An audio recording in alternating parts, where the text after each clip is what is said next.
Hi, I'm Jennifer Sanders, and welcome back to the second secret of emotional bliss.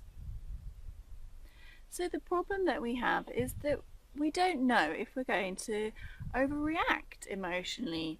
We can't predict when this happens. Sometimes we're okay, sometimes we're not, and we just don't understand why.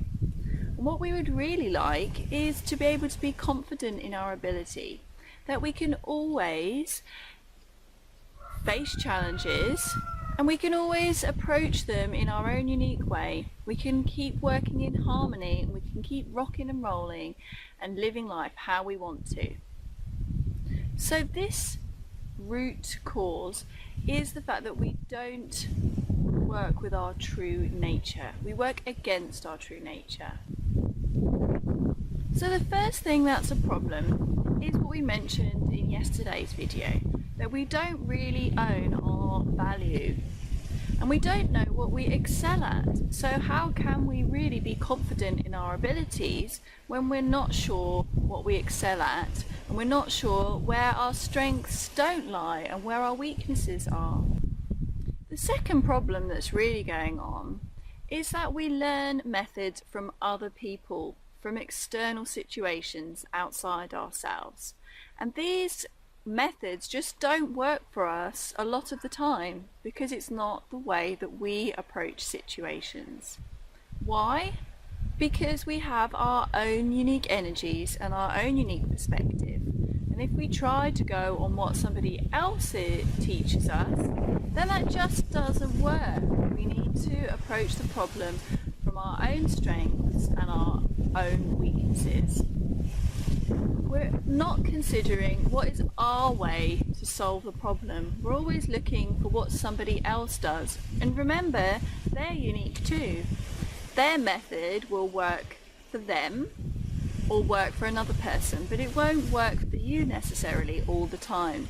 So you need to be aware of how you approach a problem and what is the abundant energies that you work with that you can use to help solve situations in your own unique way.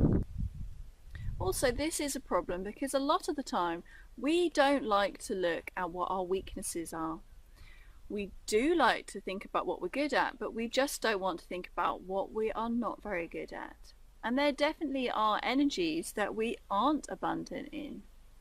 And if we try to approach a problem using that method or that approach, then we just won't succeed. We'll find it really difficult and we won't have a good outcome. But we still persist.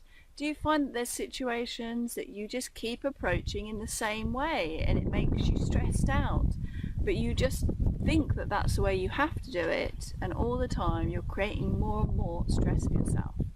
Why do we do that?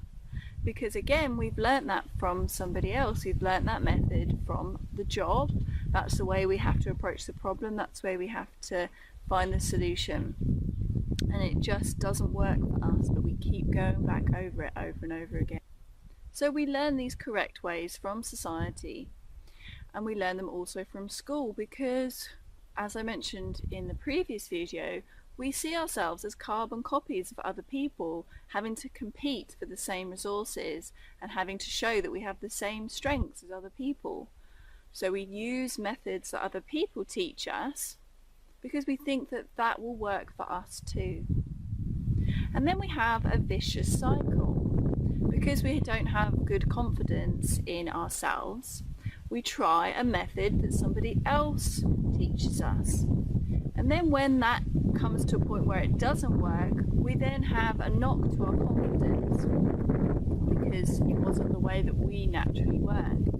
And then that in turn causes another knock to our confidence, and so we're even less likely to try something that we've thought of because we feel that we failed the previous time. So we're less likely to try something from inside of us that we think is the way we would approach it. And so that vicious cycle keeps going round. We have less confidence, we try somebody else's method. So how has this affected me in my life?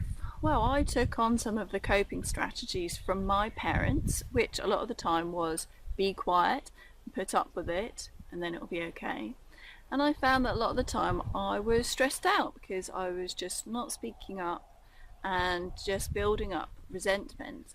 And so now I don't do that. Now I'm confident that I can approach a situation with my strengths and my weaknesses, and I'm a lot happier. And I feel that I'm happier in the job that I'm doing because I'm expressing myself in the way that I want to. And I'm really happy that I can share the gifts with other people that I have, my soul gifts that come naturally to me. And I have such a great time in my job because I can help other people find their inner calm and really help my clients to reconnect to that inner space where that calm is found. And I love it, and I really have a great time with the job that I do. So in tomorrow's video, we're going to be looking at the problem that we keep repeating the same highly emotional patterns over and over again. So these might look like arguments, they might look like certain situations that happen over and over again, or it might be certain people that come into your life, a certain type of person that comes in again and again. And we'll be looking at how we can help create more harmony and how we can let go of these emotional dramas. So thank you very much for listening, and I look forward to talking to you in tomorrow's video.